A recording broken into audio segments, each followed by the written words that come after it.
嗨，大家好，我是柔蜜，我现在在新加坡。今天忙了一整天，终于忙完了。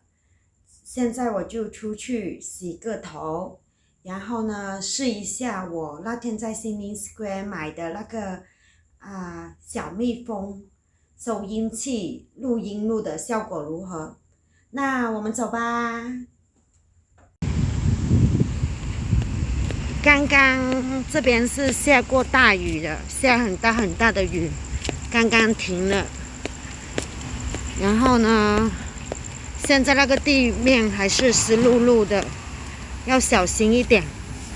还有他们骑自行车也是骑在人行道上面的，在新加坡，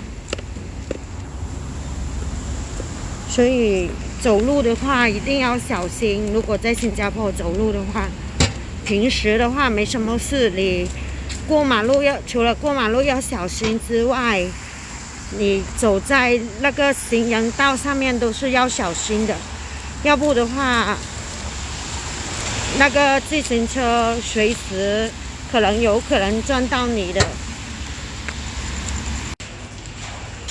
终于来到这边了，可是它已经关门了。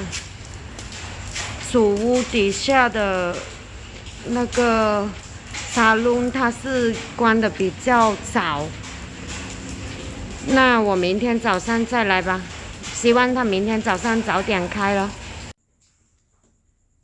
嗨，我现在又回到家了，因为刚才那个理发店它关门了，我没有洗头发洗成功，所以可能明天早上再去，或者是等一下我自己洗几给我。然后虽然没有洗成功，但是我已经是顺便测试到我这个收音设备的确是蛮不错的，效果我还蛮满意的。然后就是在很吵很吵的环境之下，我讲话还是很清楚的。